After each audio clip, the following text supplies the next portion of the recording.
All right. How do I make sure that it gets recorded? That's the question. Yeah. Maybe in the control room.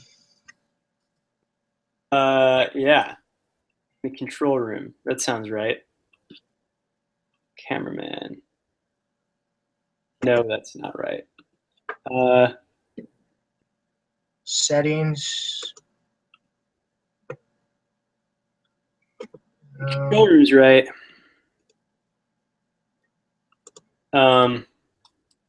Here's that Google Live.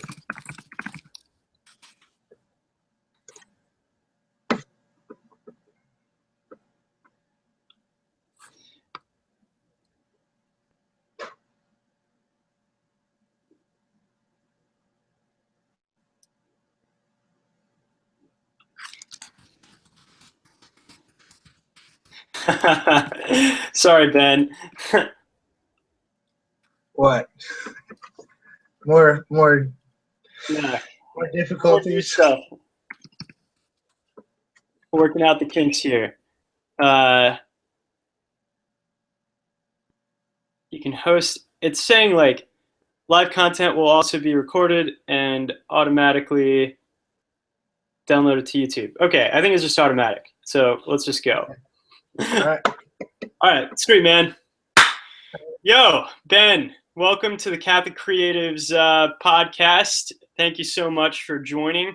This is a podcast where we interview all of the members of the Catholic Creatives movement and group. Yeah, welcome. Thank you. Thank you. Yeah. Dude, you are an awesome artist. For all the people that are out there that don't know about your art, we've been buddies for a long time. I wanted to sort of just like from the outset say your art is crazy. Like in the Catholic world, where most stuff is butterflies and Jesus holding a lamb, running across one of your pieces definitely makes you feel a little bit different. Can you tell the people out there who are not familiar with your art, like what you usually like to paint? Sure. Yeah. First of all, like, I guess my favorite thing to do is to not make kitschy art. That's just awful. So when you talk about butterflies and little lammies running through meadows, kind of makes me cringe a little bit because art, especially deeply theological art, is meant to convey ideas and emotions. And Catholicism is filled with lots of ideas and emotions and um, brutal things, loving things, glorious things.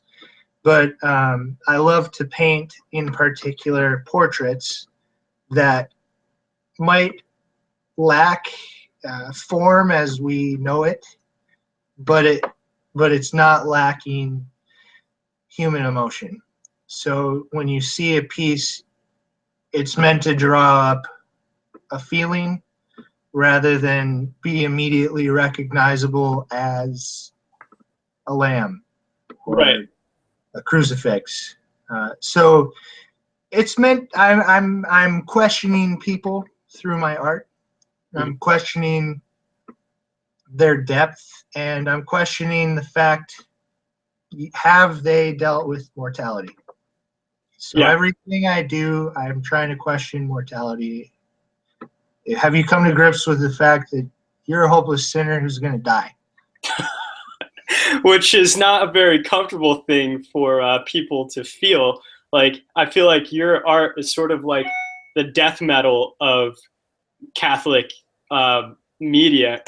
I mean, Yeah, like, let's not mince words. You paint dead people and yeah, like skeletons and really, really ugly stuff that's really brutal. I mean, what has been people's reception to that? Like, how do people receive it when they see you put up a new piece that's like just really like horrifying? yeah. It's a good way to weed out superficial people in my life. I know that if like somebody has seen my art and they're still talking to me, that means like that we're probably friends. Yeah, because it is uncomfortable and some of it's very grotesque, and I've received lots of different responses, but some people say, "Wow, you really made me think," and other people are like, "Wow, that's art." And you know, those are the people who usually, you know, tend to like beautiful imagery. Um, you know, they'd like to look at a Monet or a Rembrandt, although some Rembrandts can be pretty dark as well. But you know, they're just maybe they gravitate towards more of a resurrection Jesus. yeah, yeah.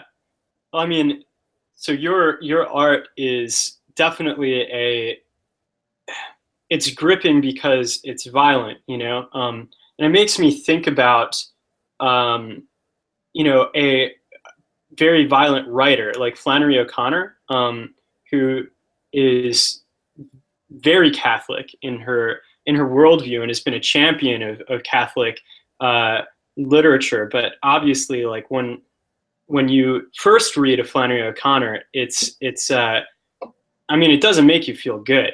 Um, I think that she's trying to galvanize us, right? And in a similar way, I feel like when I've seen your stuff, it's really galvanized me, like really made me think about my own mortality. What like made you decide to start painting that way and drawing that way? Um, well, first of all, like I never drew anything until late in college. And then I had to go through this process of actually learning how to draw. But in that process, I I guess I just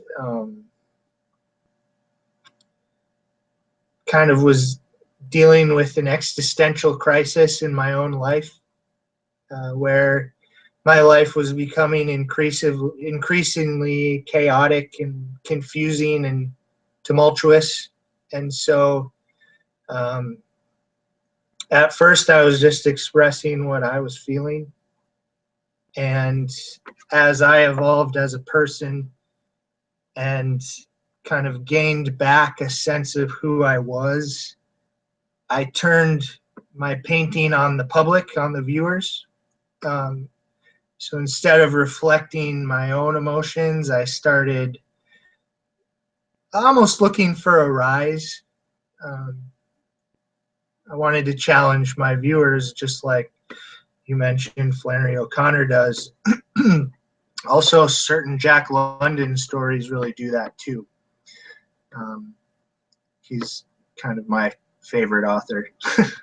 That's awesome. If you've ever read The Sea Wolf, it's like a Nietzschean manifesto.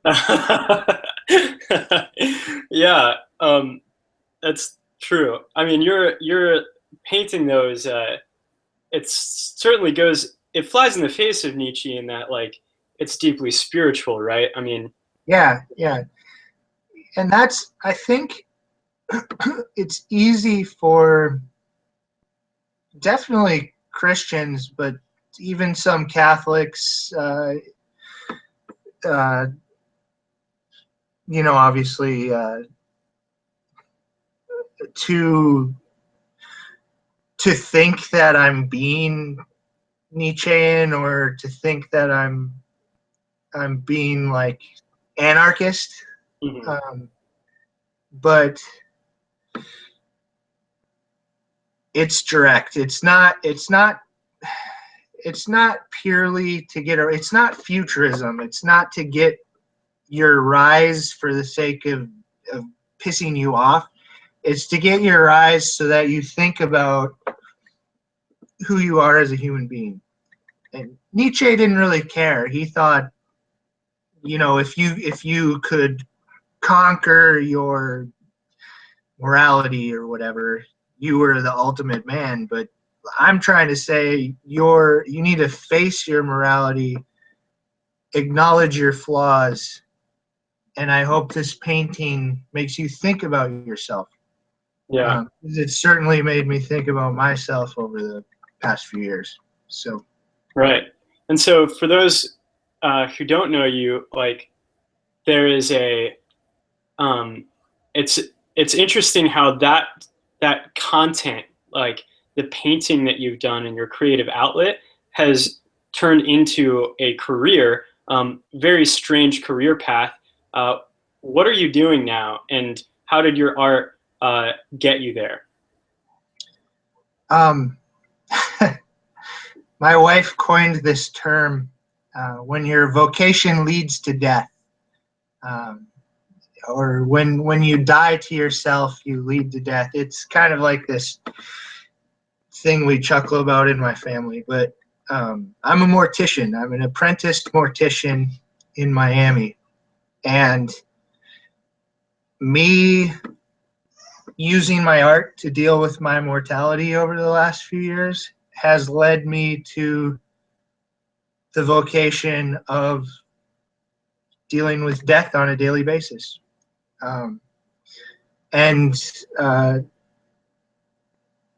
feel like definitely my art is reflected in my daily work. Uh, and it's, my career choice is it's equally as horrifying to some people as my paintings. You have a lot of people just, what? What are you, I mean, what are you doing? That's gross. It's not gross. Christ was in a tomb. Somebody had to put him there. So um, it's been kind of an interesting couple of years here, working towards that. So Yeah. So what exactly does that entail? I mean, what is a day-to-day like embalmer slash mortician do? And like, why is that creative and why is it meaningful to you? yeah, it's a it's a life issue for me. Um, it's really easy for people to shut their loved ones out of their life and their mind once they pass away. But a human body holds intrinsic dignity. Um, Obviously, it was made in the image and likeness of God. And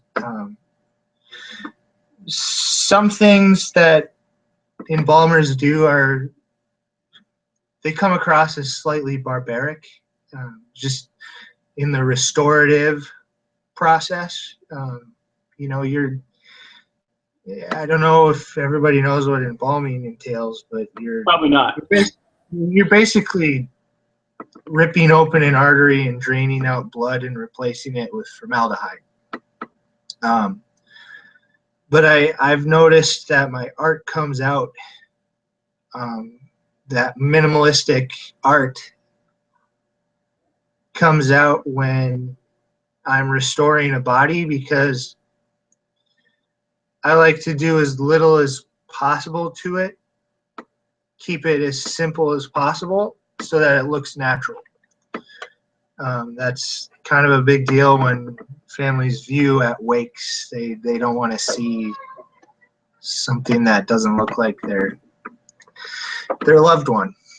Yeah. So the grotesqueness of my art comes out in the embalming process, because embalming is a grotesque thing, but the simplicity comes out when I'm restoring. So, but yeah, I work in a high volume mortuary, so I'm dealing with, you know, several cases a day. Just myself. There's several morticians at this facility. We we see tons and tons of families and people every day. So, Mhm. So that's I definitely want to ask many more questions about that. But now that people have that kind of like, all right, so you're an artist that does like work with the dead. I want to go back to, growing up and just sort of like general faith questions and mhm. just ask, what was the genesis of your both experience as a child learning spirituality and how did you come to faith in your life? Sure. Yeah. My childhood was, it can be described as a little bit monastic in the sense that my family life was very regimented, and it was, I thought, beneficial looking back at it. I was homeschooled for the first 10 years of my life. Nice. Me too. Yeah. My mom and dad's motto in our schoolroom was "Ora et labora," which is the famous Benedictine motto of pray and work. And that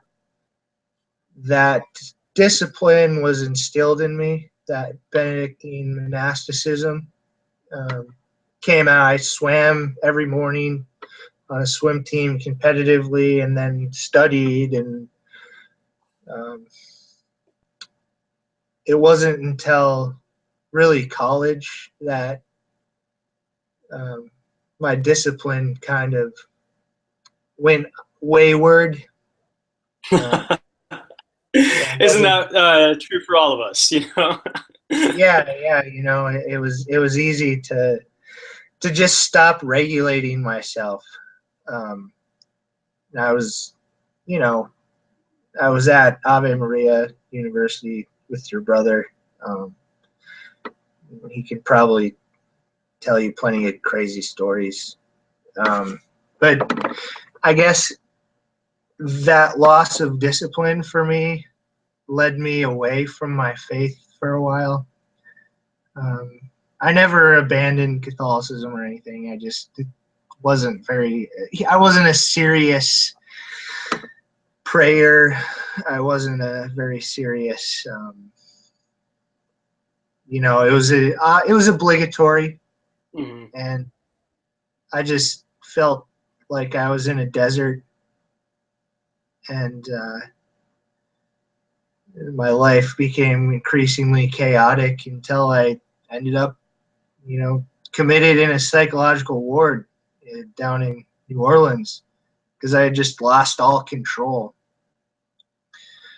And it was there that I was able to recommit myself to monastic discipline.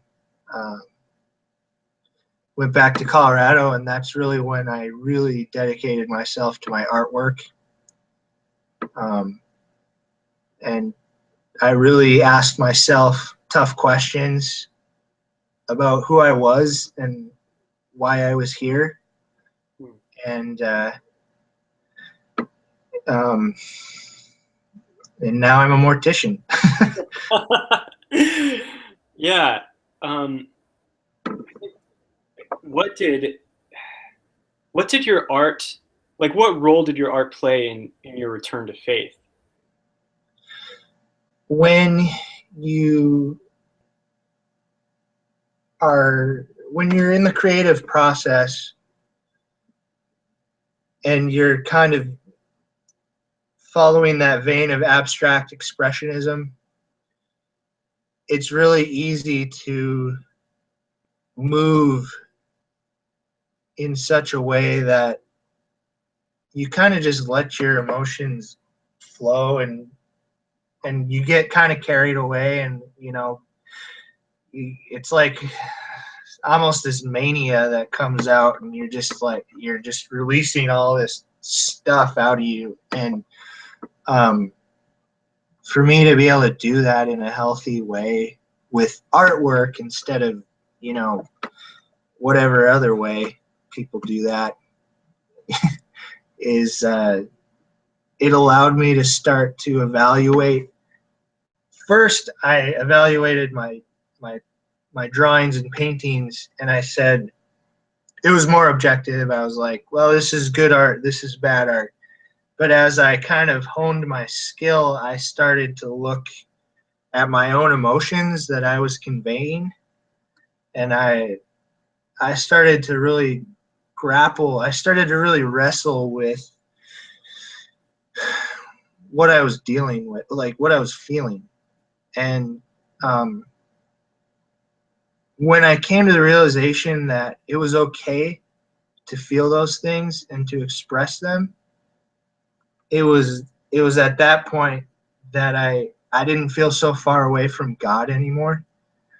Um, What were you I feeling that you were afraid to express? just incredible despair and rage, and just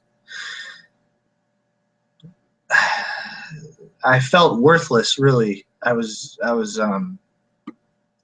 battling with this, this idea of what am I really worth? I haven't. I, I came from this train of thought that I needed to like contribute to society in such a deep way that if I wasn't able to do that, I was just like a waste of space.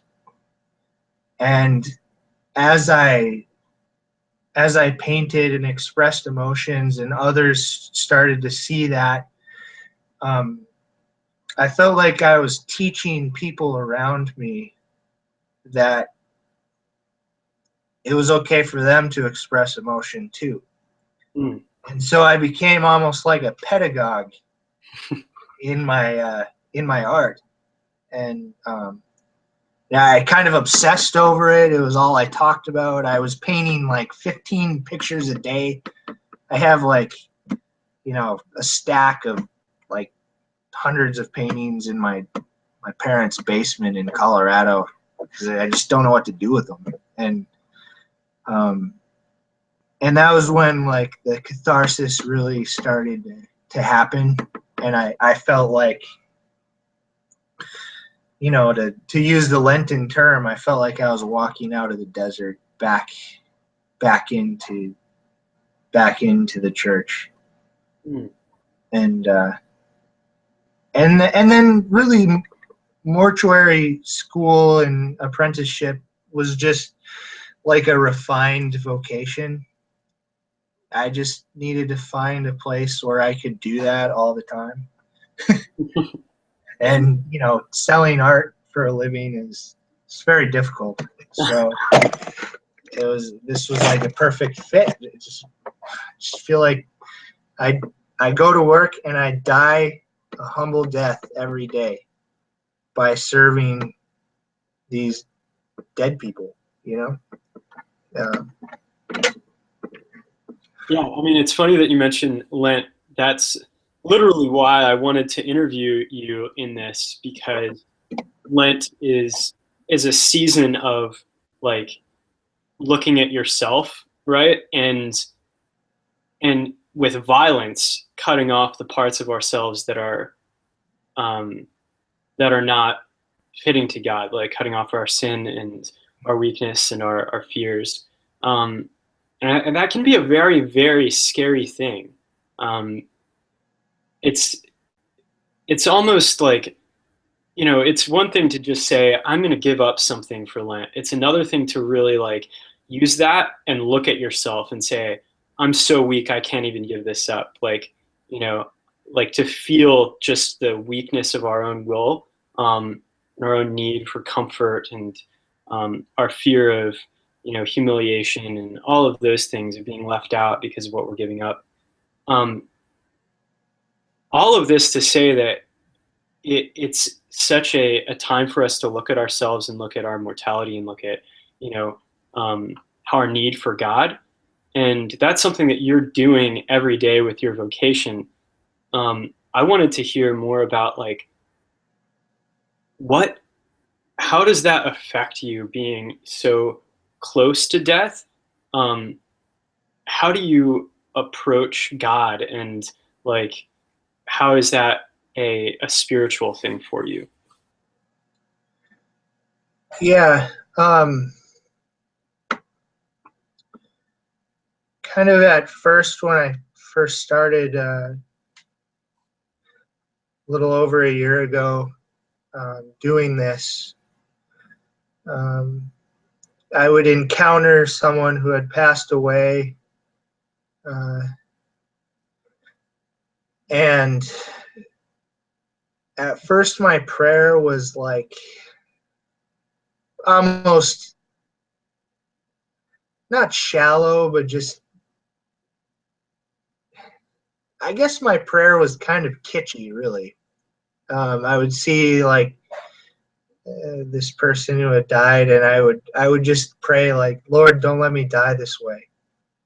Um, and as I saw more dead people, got more comfortable with it, I started to realize you can really tell who was at peace when they passed and who was like in just utter, just freak out chaos. Um, I say, that person died well or that person did not die well. That I feel like you can pretty much tell based on their body language. And so my prayer became more specific, in the sense that I wasn't just trying to avoid a particularly painful looking death, but rather, you take me however you want, but let me die well. Let me die humbly and ready to face you in judgment. Mm-hmm. Which is a lot different than, Lord, don't let me die that way. Do you when was the moment that you remember thinking that? When was the first time you thought that? Um, I guess it was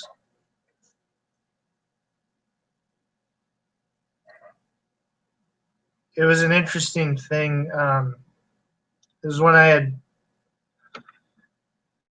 had been called to a hospice unit to pick up this old man who, by all accounts, he was just not a very nice person. The nurses said he was just like the worst patient to deal with, and he kept asking for stuff, and when he died, they had kind of left him alone for a while because he was so tough to deal with. And he had been propped up with all these pillows. But by the time they had realized he had expired, the rigor had kind of set in, and he was stiff. He was sitting up. He was stuck that way. And that was like the first time I had really seen a person who had not died well.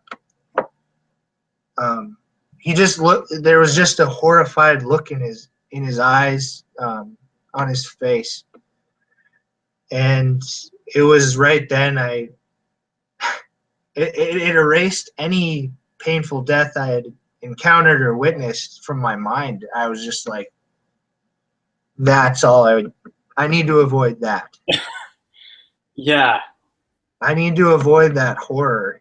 So if I die humbly and I'm with Christ, not against him, and I think like asking Our Lady of Mount Carmel in particular, for graces at death is powerful, just because of her promises of her scapular. That's all I ask. It could be a car wreck or cancer or whatever it is. Just if I can have a dialogue with Christ as I die, then that's all I want. And And to see that horrified man who was so far from God, that's when my prayer changed. Hmm. Have you read The Death of Ivan Illich? I have. I have. It was, it's very important to my profession. I always recommend it to my fellow morticians because there's superficial morticians out there too. Yeah, I believe that, although it sounds kind of strange um, to be Yeah, superficial about that. But in the book, or the novella, I mean, it's very similar. It's about a man who is a horror to everyone that he's with, to his family, to his friends, to his wife, and is deeply selfish, um, and goes through the process of dying and becoming completely helpless. And until the last very kind of end, he's fighting it, right? Like yeah, he's just he's acting out in complete selfishness, anger, and regret and shame. And um, it's really horrifying, right? Like yeah, to be brought through the process of death that way, and to see yourself in it. You know, like when I first read it, it broke my heart because um, I just saw in myself so many of those tendencies to like to be angry and hurt other people out of my own pain, yeah, and to not like um, to not accept suffering, you know, like not to look at it as a gift, to like resent it and to be angry about it, honestly. Um, yeah, and I feel like the release of anger, you know, in suffering is actually a very difficult thing to do, but it's part of like the freedom of the cross and the freedom that we as Christians or Catholics have. Um, yeah, yeah. No, uh, I totally agree with you. It's the dying to yourself every day. Um, in that act of humility, you achieve freedom. Um, but some people don't do that every day, and so it happens on their deathbed. Hopefully, either way, like humility and courage are probably like the two virtues that you need most on your deathbed. And courage to face your maker and humility to face your maker. Really, that's all you have. Like that's the only thing left, you know. yeah. How does that change the way that you live? I mean, you've talked about like how to die. I mean, in your daily life when you're not literally dying, how does that spirituality become adapted? Um,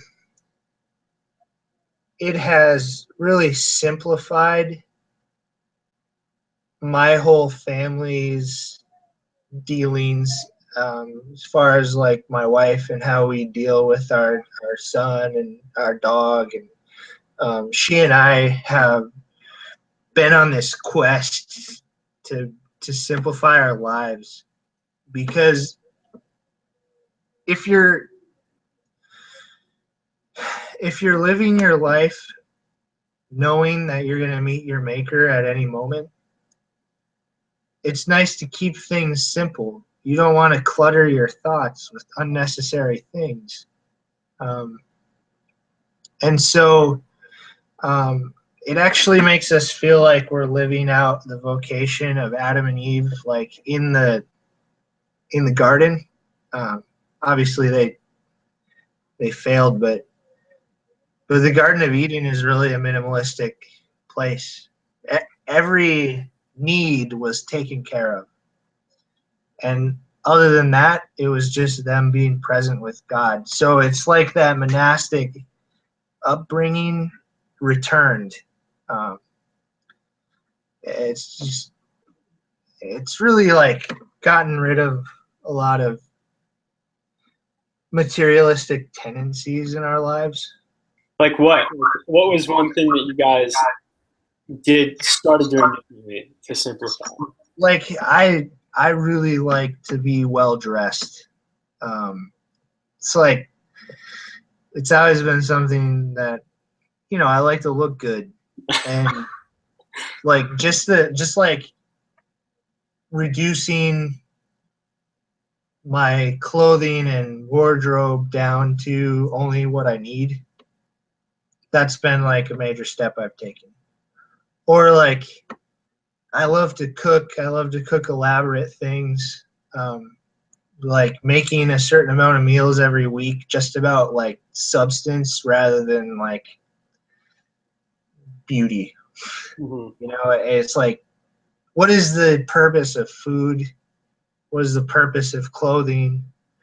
Um, what's the purpose of all this stuff? You know, Mm-hmm. we don't have cable. We don't have any of this stuff. Really, we have Spotify because like music is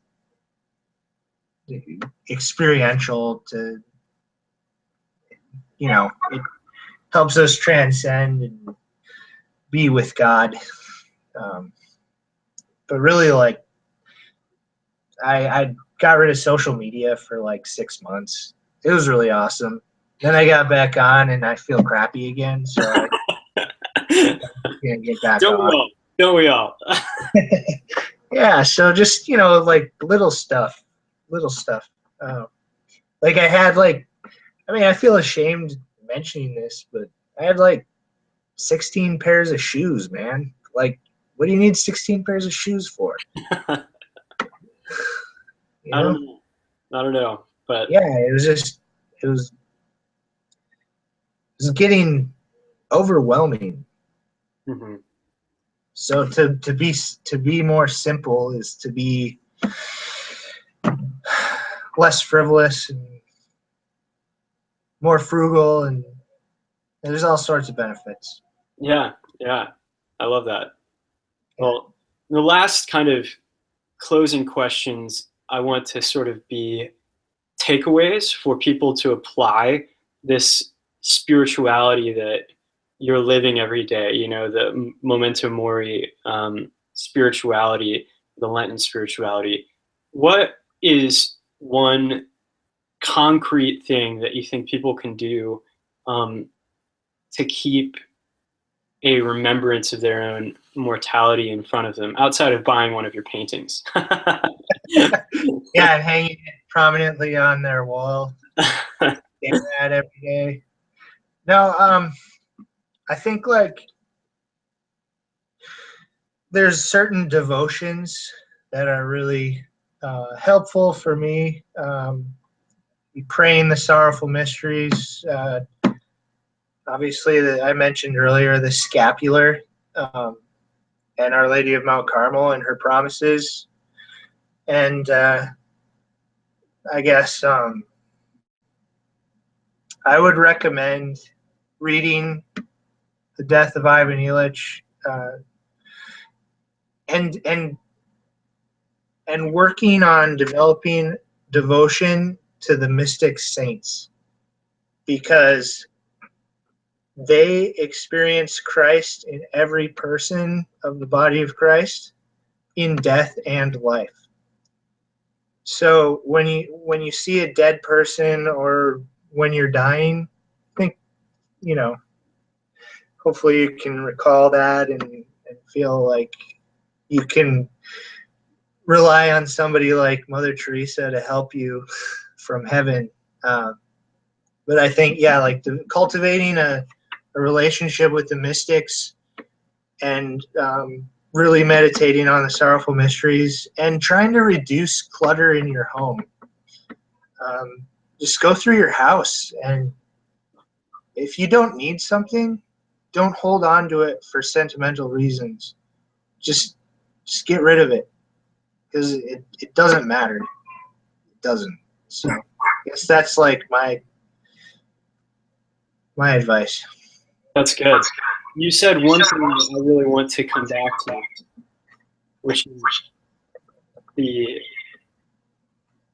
the idea of seeing the body of Christ, um, or the person of Christ in every person. What does that mean to you as a mortician? Like, and how does that change the way that you see your job? Yeah. Um, I just just a couple weeks ago, I posted a picture by Holbein, the famous painter, um, and it's Christ in his tomb. And that's not really an image that many painters have painted. And when I saw it, it immediately struck me because it's very clear that he was aware of what a corpse looks like. It's kind of these gnarled, gangrenous hands and black skin, and in particular, like Christ's eyes were deeply haunting for me, because when you see someone who's dead and their eyes are still open, they're hollow. Um, the soul really does justice to a person's eyes. Like, it's what animates you and makes you look alive. And so when you see a dead person and you see a picture of Christ who was dead for 3 days, it really hits home for me. Like, wow, this person has had the same fate as my Savior. And they're going to continue to have the same fate if they lived within him. They're going to rise again. And so when I go into work and deal with, there's this famous story about Mother Teresa, how this man went to volunteer for her, and as he was bathing this homeless man, the man turned into Christ, and Mother Teresa looked over to him and said, I see that you see him too. And like, that's what I want to bring to the death care industry. I want people to see Christ in their loved one. I want to treat everybody that I take care of just like I would treat my Savior if I were Joseph of Arimathea. How did he take care of Jesus Christ? That's how I want to take care of every person I encounter. So that's why the mystics are so important to me. So, Wow. I don't even know what to say to that, man. That's struck me. Yeah, I'm really touched by that that ministry to the dead as the body of Christ. Um, when you're speaking to a lot of different artists, creatives in different industries, um, I think a universal experience of the artist a is a sense of being, um, what is my use? You know, like a lot of times we all have felt at certain moments in our lives a sense of like, I don't do numbers. I'm not going to be a business, guru or something. Like, I'm an artist. Where do I fit in? And it sounds like you had an experience of that in your life before you kind of found your outlet for creativity. yeah, What's the piece of advice that you would give to someone right now who is in a place in their lives where they don't quite know where they fit or know where their creativity is going to be like, you know, their vocation? What piece of advice would you give that person? I would say, firstly, step back and look at your content. What am I conveying through my various branch of art? And can I use it to instruct society. And society, that sounds really broad and scary. You know, we don't need to all be, you know, painting the Sistine Chapel, but or writing epic poetry, but we can be rabbis to those who are immediately around us. And our art can be the method of teaching. So if you're just making art for the sake of making art, you're missing the point. You don't need to use your art to go necessarily lead a conference or something, but you can't, or you know, it doesn't need to be published, but you can directly influence those, that most inner circle in your life. And that's how the best teachers operate, in my experience, in my life. All of my best teachers have operated by instructing those closest to them. And so you can use your artwork to do that. That would be my recommendation. That's awesome. That's great advice. Well, I want to include, you know, links to some of the stuff that you've done in the show notes here. But if there's anything else that you want people to if there's any way that people want to get, you know, in touch with you or find your art, where would they do that? How would they do that? You can add me on Facebook, Benjamin W. Graebner. I also have Instagram, Kodiak Graebner, and you can Google me, and there will be a link that comes up for a pretty awesome blog site for people who deal with mental illness. And I was featured on that blog. That has a lot of my work, and you can write me a letter, and I can send you a painting if you want, or a drawing. So you can include my address if you want. That's awesome. Okay. I've been trying to like write letters to people lately, so like old school, you know, old school letters like Benjamin Franklin style. So. Yeah. All right, man. Well, thanks so much for getting on the show, and I hope to see people getting in touch with you and learning to adopt some of your monastic spirituality through that. Can't wait to catch up with you later and you know, have more talks about these experiences. It's really really beautiful. Yeah. Thanks for interviewing me. All right, Ben. Well, I will talk to you later, brother. All right. God bless.